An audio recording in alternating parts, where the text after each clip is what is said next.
tu envolves, e acho muito bem que tu te envolvas e vivas o filme e deixas-te levar pelas emoções. Até que ponto é que essas emoções são importantes para a tua crítica? Porque, vamos lá ver, um crítico... Mas eu não sou crítico de cinema. Pronto. Esse é que é o ponto. Porque há quem te... Eu por acaso... Nós temos amigos comuns que são sim. críticos, o Tendinha e outros assim, que... Tu não te assumes como tal. Eu ia por aí. Nunca me assumi como comentário, tal. O comentário que fazes... É de espectador entusiasmado e de... Eu costumo dizer... Eu sou um entusiasmado divulgador de cinema. Okay. Por uma razão simples. Eu vou-te explicar e tu poderás não concordar, mas eu acho que o papel do crítico é um papel muito complicado e mal assumido por muitas das pessoas que fazem crítica. Vamos lá. Tu, para criticar, tens de saber como é que se faz. E a maior parte dos críticos não sabem como é que se faz. E eu acho que então o cinema é das coisas mais sérias nesse aspecto, porque eu não acredito, por muito mal que o filme seja, quem o fez não tenha feito com a melhor das intenções, com o melhor dos conhecimentos e com o melhor das vontades. Alguma coisa falhou. É como as séries de televisão. Dizem assim, esta série falhou, era má. Mas quem a fez não foi para fazer má. Não foi por desleixo. E vamos cá contextualizar. Porque é que ela não funcionou? Terá sido por culpa de quem fez? Do realizador? Do ator?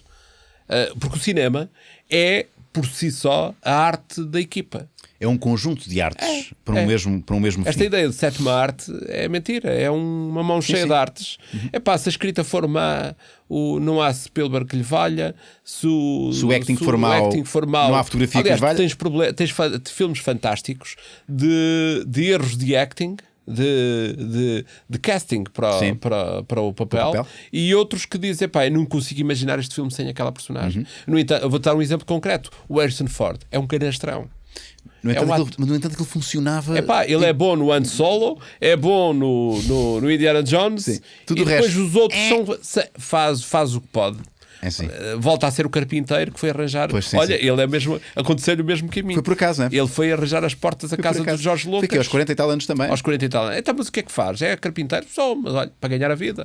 Porque eu sou ator. Que giro. Vem aqui fazer uns testes. Vai lá fazer um teste e tal. E sabes como é que ele foi fazer Indiana Jones? Conta. O ator escolhido para o Indiana Jones era o Tom Selleck, aquele seu de bigode sim. duvidoso, aquele bigode duvidoso. Era o Tom Selleck que tinha sido escolhido, estava tudo tratado para ser o Tom Selleck, e o produtor que o tinha sob contrato para fazer uma série, que era a Magnum 44, Magnum 89, assim uma coisa, não o dispensou. E o que é que tinha acontecido? Spielberg e George Lucas tinham como regra não repetir os atores de filme para filme. O Harrison Ford tinha feito o Han Solo e tinha feito muito bem o Han Solo no Star Wars. Portanto, estava fora de questão ele participar noutro filme diferente do George Lucas, ou neste caso Spielberg, a história, o produtor era o George Lucas. E o que é que eles tinham pedido?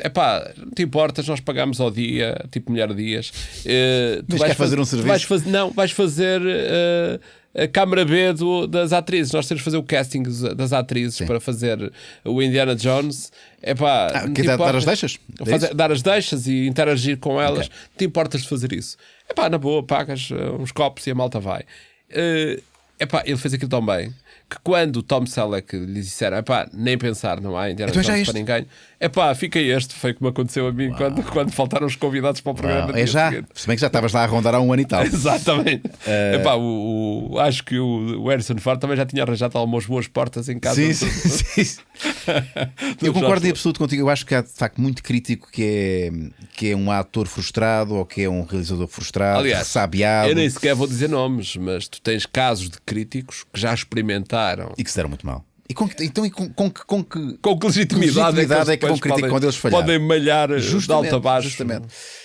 Mas então fica esclarecido, tu não te consideras um crítico, és um divulgador cinéfilo entusiasmado. E a tua divulgação obviamente é filtrada ou é condicionada por aquilo que tu sentes nos filmes. Ou seja, tu assumes eu assumo se gosto, se não gosto. Exato. E digo porque é que gosto e porque é que não gosto. Tu podes não concordar. Por exemplo, eu quando falo no programa, o programa é de estreias semanais, é raro a semana ou raro o mês que não haja um filme de terror.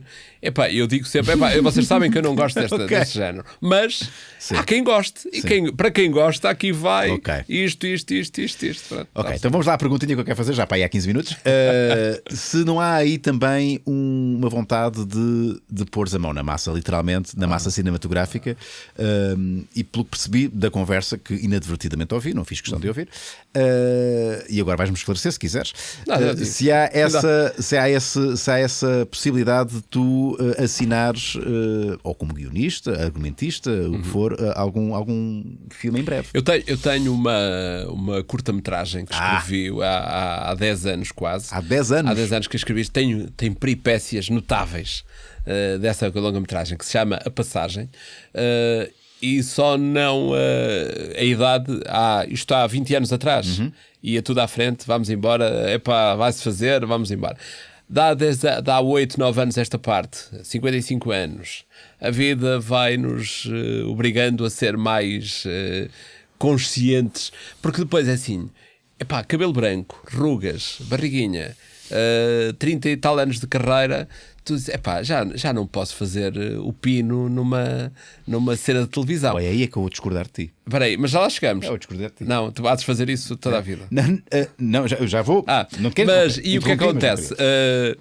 Eu há 9 anos, quando escrevi a história, disse, eu vou realizar uma curta-metragem escrita por mim e escrita numa circunstância muito curiosa. Eu escrevi aquilo, era júri num festival de cinema, e cheguei à conclusão, era um festival de cinema de jovens estudantes.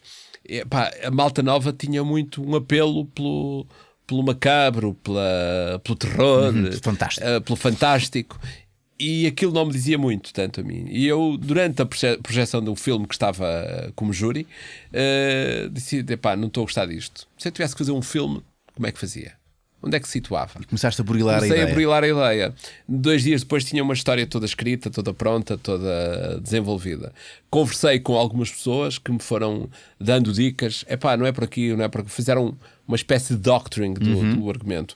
Concorri ao ICA para fazer o filme? O filme foi aprovado, mas fiquei execo com um outro projeto. Sim. E o produtor do outro projeto contestou, dizendo que eu não tinha currículo de realizador, portanto não.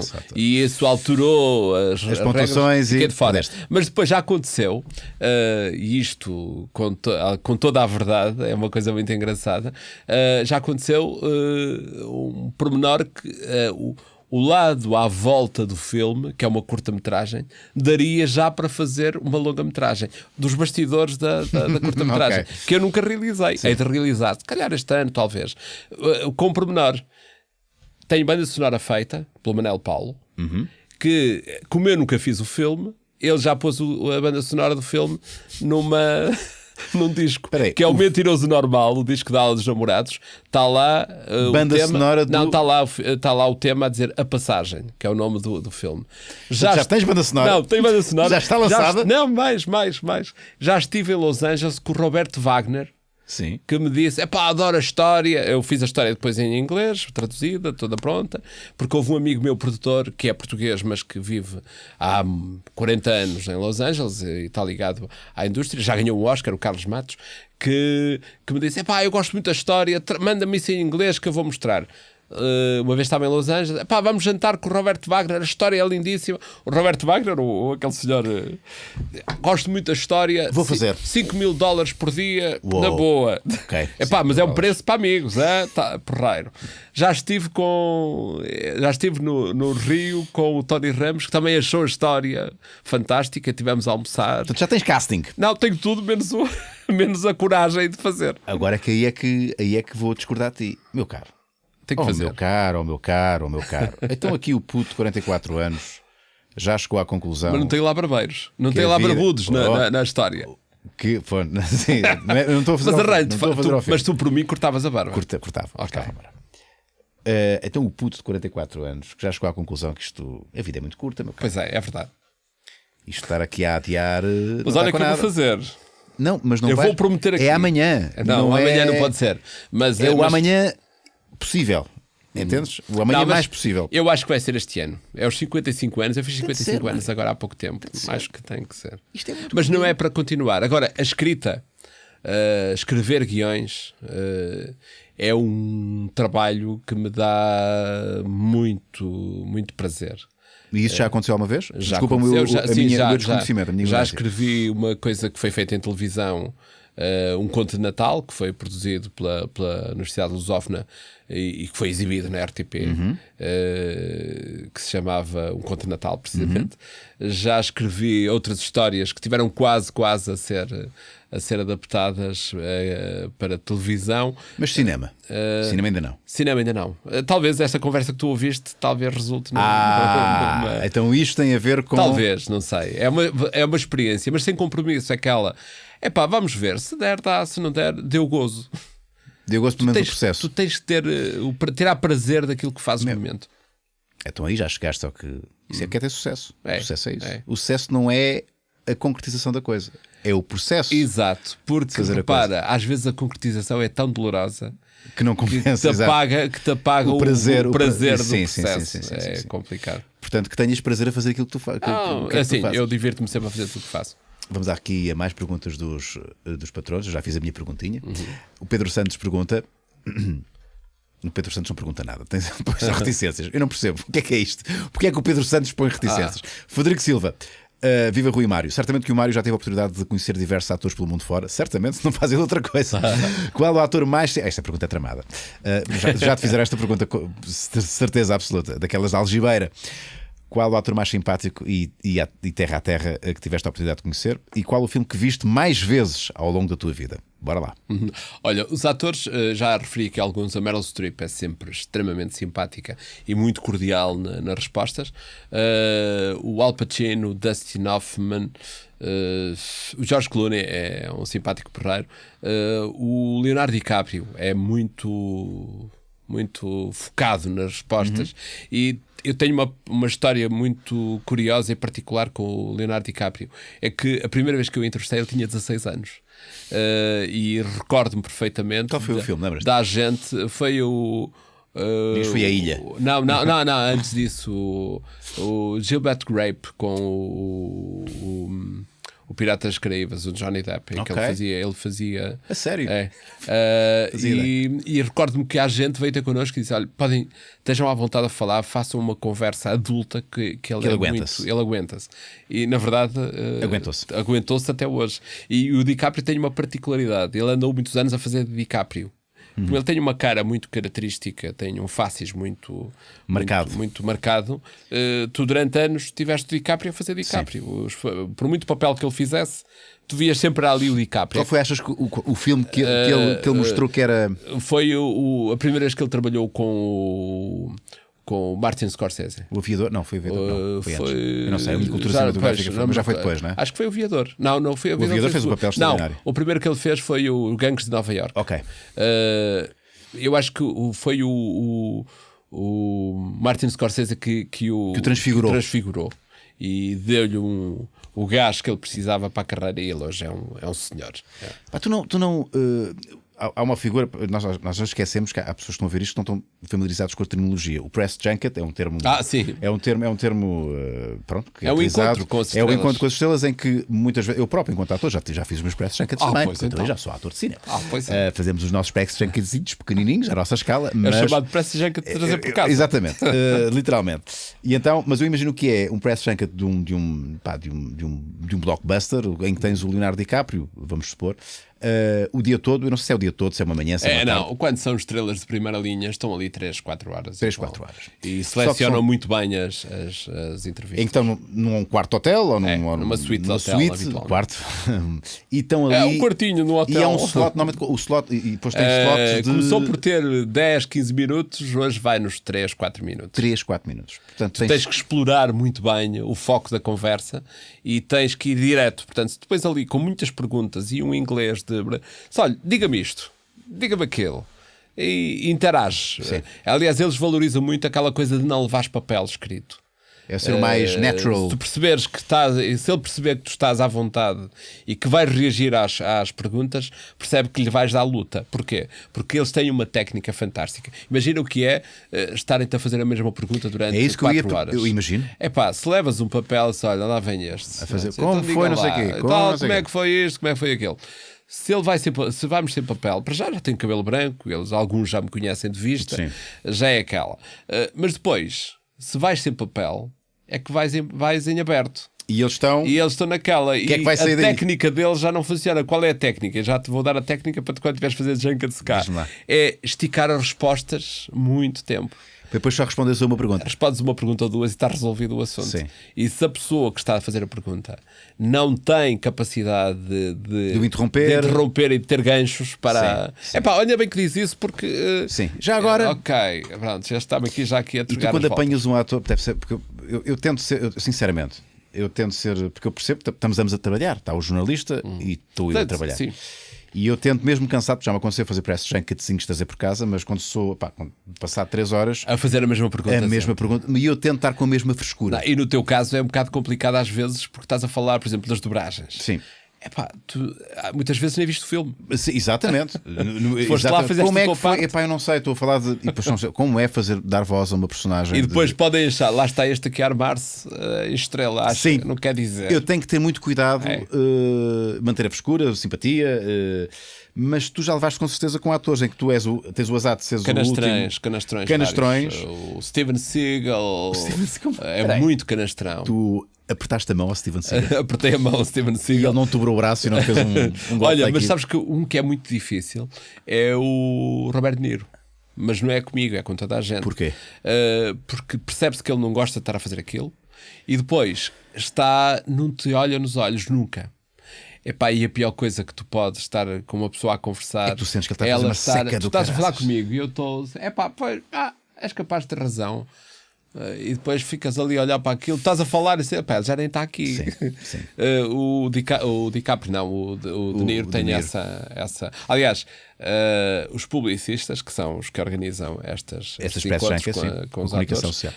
têm o cuidado sempre agora, que sempre que há junkets com o De Niro, de o colocar com o parceiro de Sim, de que agora é ação. essa moda também de fazerem. Que é para um pares. puxar o outro, um agarrar o outro. Sim. Quando é preciso. Mas eu imagino que é estar desse lado e ver, lá está, e estar a apanhar com um ator já muito cansado, saber que estás a incomodá-lo, É. mas tu tens que fazer as perguntas. É o teu trabalho. Epá, e fazes aquele. E tens que fazer Sabes aquilo. que aconteceu uma vez uma coisa muito engraçada com o Harrison Ford. Estávamos a falar do Harrison Ford agora há pouco e eu estava a ver os colegas a saírem. Pois também tem técnicas isto. Nem convém seres o primeiro na Europa, nem convém seres o último. Andar ali a meio é o ideal. Primeiro porquê? Primeiro porque eles vêm com o jet lag, estão naquela e tal, estão ainda a aquecer. É aquecer. O último, eles já estão numa, Claro. já ouviram a mesma pergunta durante. Então no meio é o melhor. No meio é o melhor. E uma vez estava em Barcelona com o Harrison Ford, num filme qualquer do Harrison Ford, e via todos os colegas assim, porque nós conhecemos todos já. Ei pá, Ele hoje está insuportável. O gajo está muito chato. Epá, e vinha outro, que porcaria de entrevista. Ias dizer que merda, querias dizer, eu sei que ias. Esta entrevista não deu nada. E eu ouvi-los passar, que isto não vai correr bem. Quando me sento em frente ao Harrison Ford, disse, vamos cá ver se damos aqui uma volta a isto. Quando cumprimentei e tal, disse, olha, eu vou-te explicar uma coisa, o meu inglês é péssimo. Eu sei perfeitamente o que Isso é um bom icebreaker. Eu sei perfeitamente aquilo que lhe quero dizer, sei perfeitamente aquilo que me vai dizer e entendo perfeitamente aquilo que vai dizer. Mas eu não estou nos meus melhores dias. Tu? Sim. E ele olhou para mim e disse, não, tudo bem. O homem esforçou-se tanto para me explicar as coisas. E de vez em quando diz, não sei se estás a perceber o que eu queria dizer. Ele preocupado contigo. Isso em casa funcionou como grande intimidade entre mim e ele. Raposa velha. O Mário Augusto é raposa velha. Mas não foi intencional, foi uma forma de eu me proteger. Sim, claro, e que acabou por funcionar a favor. Eu não sei se chegaste aqui a responder. Não respondeste esta. Qual o filme que viste mais vezes ao longo da tua vida? Mais vezes. Consegues nomeá-lo? Sim. Há 2 filmes que eu vi muitas vezes do Charlot. Charlot? A Quimera de Ouro, já vi pá, umas 4 ou 5 vezes, desde miúdo até hoje. Gosto muito do ET, acho o ET uma das coisas mais deliciosas que alguma vez foi feita em cinema. The Gold Rush, não é? The Gold Rush. A Busca do Ouro. E já vi pelo menos umas 4 vezes O Ladrão de Bicicletas do Vitório de Sica. Acho uma das peças mais notáveis de cinema. Mas já vi outros filmes 2, 3 vezes, já vi muitos. Por exemplo, os filmes do Chris Nolan, do Christopher Nolan. A Origem, por exemplo, vi 2 vezes ou 3. Até porque depois há filmes que tu vês. O Inception vi. E tu vais descobrindo coisas. O Inception tu vês 3, 4 vezes. Espera aí, eu não tinha reparado. Então há esses filmes que nos obrigam a uma dupla atenção. Sim. Eu gosto particularmente desses períodos do mudo. Por exemplo, eu tenho um espaço. Desses que estamos aqui? Sim. Porquê? Porque há um lado genuíno e puro na feitura destes filmes. E ingênuo, não é? Que nos remete para a origem, a verdadeira essência, a essência do cinema. Mas, por exemplo, um dos que eu tenho visto agora muito clássicos deste tempo, porque eu tenho no programa um espaço que se chama Os Essenciais e decidi incluir muitos dos... Por exemplo, agora neste período que se comemora o centenário da Primeira Guerra, decidi passar 2 ou 3 filmes contemporâneos dessa época. Não, que retratassem a guerra e contemporâneos. E, por exemplo, estive a ver esta semana o Wings, o Asas, que foi o primeiro filme a ganhar o Oscar em 1927, o único filme mudo a ganhar o Oscar até o Artista, mais recentemente, e que depois me obriga a ir à procura de coisas, a andar a investigar mais e perceber mais. Por exemplo, o Wings é uma coisa engraçada que eu não sabia. Do Wings filme, será? Wings. O Wings 1927? 1927. Tenho uma coisa, é o primeiro filme que tenho a única cena de beijo de homens durante muitos, muitos anos. E não causa polémica. First same-sex kissing na filme. Exatamente. Não causou polémica? Não, porque o filme tem um lado... Olha, são estes 2 amigos. Um está ferido e o outro depois dá-lhe um beijo, não por... Sim, fraternal. Um beijo fraternal. Um beijo fraternal, mas poderia ter causado. Na altura estava... Mas não foi um beijo na boca. Lá está. Foi um beijo... Olha, mas vamos lá ver, vamos lá analisar. Vamos lá ver o baixo, queres ver? Bom, mas isto parece-me um bocadinho gay. Vamos lá ver. tem que ser honesto. Da forma como ele se está a dirigir a ele... Não, mas sabes que nesta altura do cinema mudo toda a ação era ligeiramente exagerada, claro, por causa de acentuar as expressões, por falta de som. As emoções. Mas este filme, que foi o primeiro filme a ganhar o Oscar, foi uma produção de 2 milhões de dólares nessa altura? 1926. Isso é muito dinheiro. Que é muito dinheiro. Usaram 100 aviões da altura, aqueles biplanos. Sim. E o filme desapareceu. Só em 1984 que apareceu uma cópia assim do nada em França, que foi entregue à Cinemateca e que recuperaram o filme, e o filme hoje existe recuperado com grande qualidade e tal. E onde está também uma estrela, que é a Clara Bow, que é a atriz protagonista do filme, que desapareceu para o cinema passado muito pouco tempo, que entretanto o filme já com o sonoro deixou grande parte das estrelas do mudo perderam a sua importância. Aliás, este é um dos últimos filmes que filmavam sempre com 2 câmaras, uma ao lado da outra, uma para fazer o filme mudo, outra para fazer o filme sonoro. Uau, é fascinante estar-te a ouvir, Mário. A sério, tu és uma enciclopédia. Eu acho, se calhar sou só eu. É curiosidade. Eu acho isso fascinante. Não, mas eu gosto particularmente deste período, até os anos 40. Acho a história do cinema. Por exemplo, uma coisa muito engraçada. Mas isto estás mortinho por ver os gajos a beijar. Não, eu estou aqui a analisar, mas de facto, à luz pelo menos do nosso tempo, isto é muito. Sim, isto é muito. Isto é um pouco gay. Não estou a dizê-lo da forma mais. Não há aqui nenhuma. Mas sabes que há uma coisa muito engraçada. Nesta altura ainda não tinha entrado em vigor uma coisa que se chamava Código Hays. O Código Hays era o nome do senhor que supervisionava esse código. Sim. que impunha as regras sobre Morais, as morais regras e morais do éticas. cinema. E que, curiosamente, o Código Hays durou até os anos 60. É óbvio que nos anos 40 e 50 teve o seu pico, a partir dos anos 50 já ninguém ligava àquilo, Sim. mas foi abolido completamente em 67, por aí, com 2 ou 3 filmes que arrasaram com essa moral que estava Sim, em vigente. porque o Easy Rider, em concreto, o Easy Rider, O que é que aconteceu no Easy Rider?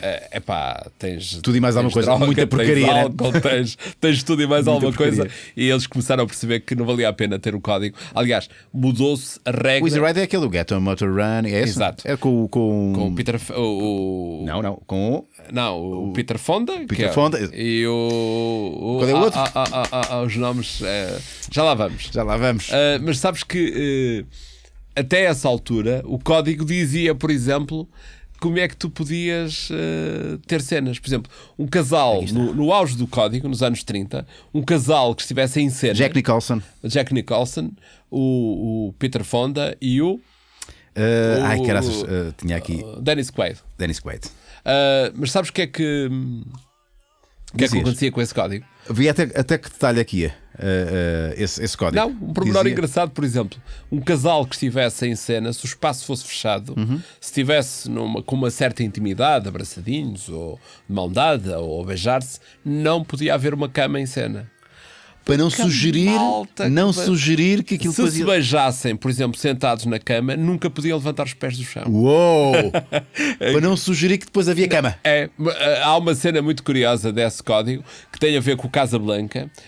Lembras-te quando o Ricky se cruza com a apaixonada na estação de Paris? Que se despedem de Paris e vão se encontrar mais tarde em Casablanca. O realizador fez na montagem final, eles beijam-se e há um fade-in, um fade-out de imagem. O fade-out é quando começa a escurecer a imagem e depois clareia para outra cena.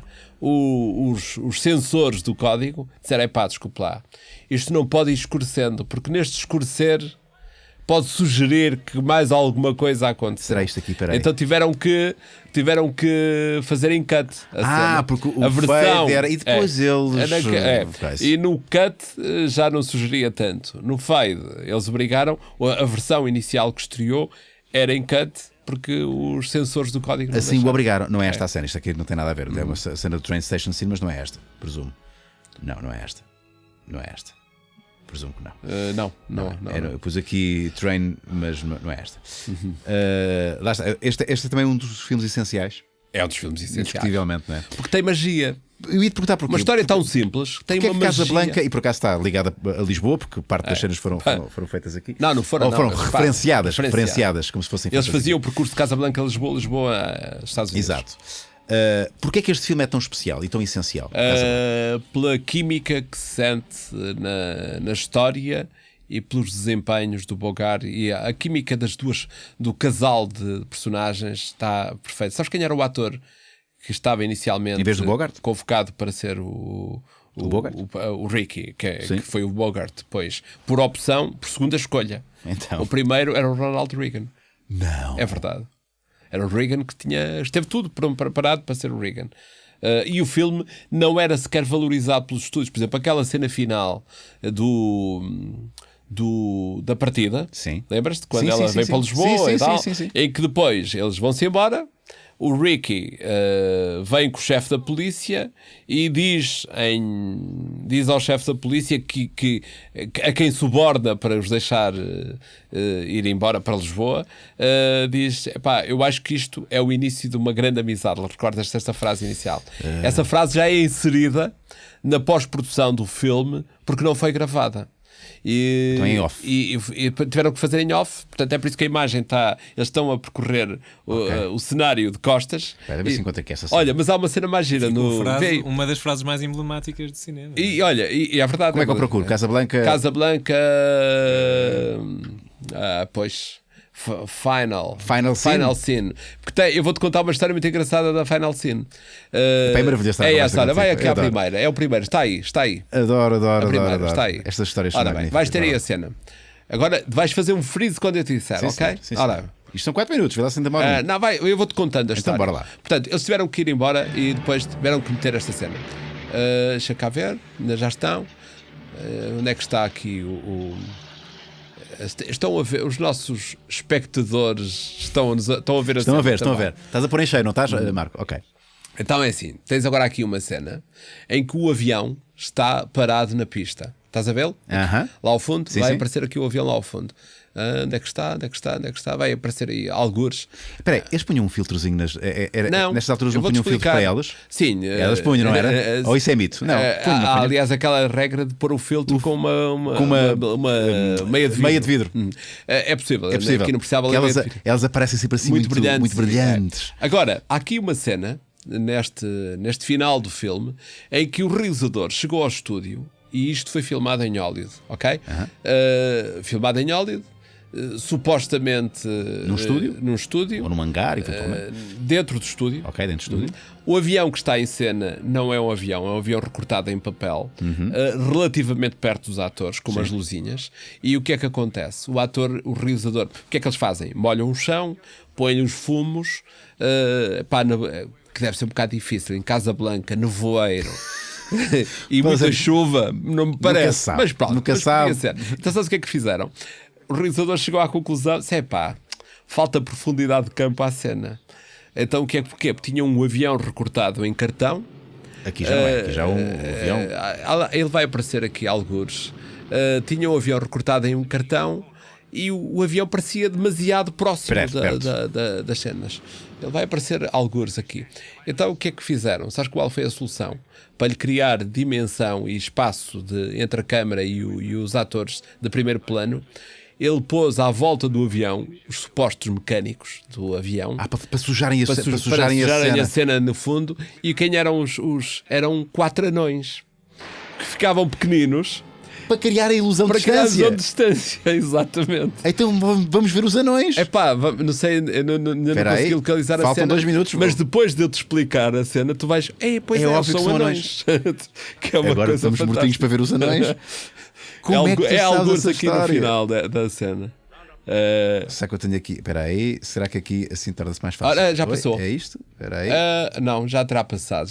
Não, então estamos. Já perdeste a cena. Pode ser, então. Pois já terá. Não, porque o avião já levantou, não é? Aí já levantou. Tentará aparecer. Já algures. Aí, os anões vão aparecer. Eles são pequeninos, mas nós. Já está. Sempre para fumar.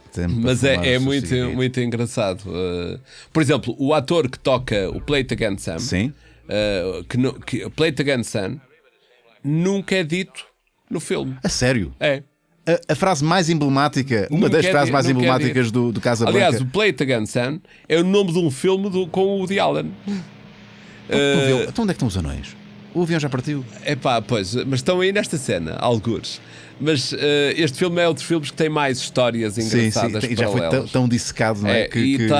Tem a particularidade de ter esse lado mágico. Sim. Pelos atores, pela história que foi sendo escrita ao longo da rodagem. A própria música, que As Time Goes By, sim, não era a música para o filme. Só que, como não estava decidido os direitos e tal, dada altura, quem iria fazer a banda sonora pediu muito dinheiro. E os gajos, fica aquela. E compraram os direitos e o ator que toca o piano, nunca na vida tocou piano, era baterista de jazz. Isso eu suspeitava. Era baterista de jazz. E tinha em cena por trás da câmara um pianista a tocar a música a tocar mesmo. E sempre que a atriz contracenava a Ingrid contracenava com o Bogart estava em cima de um palanquezinho porque ela era muito maior do que ele. E nessa altura uma atriz nunca podia ser maior que Pois, claro, imagino. Uau, tantas histórias no minuto. Carla Lopes pergunta: olá, Rui e Mário. Eu daqui não consigo ver. Mas não faz mal, faz a pergunta. Eu vou fazer a pergunta. Pergunta da praxe. Eu posso levantar? Claro. Levanta-te, aconchega-te. Ok. Para quem já privou com várias pessoas conhecidas no meio cinematográfico, qual a pessoa que o surpreendeu mais pela positiva e pela negativa? Eu já respondi mais ou menos. Já respondeste. E pela negativa? O Steven Seagal. Porquê? Conta uma história. Como é que foi o teu encontro? Não, era muito...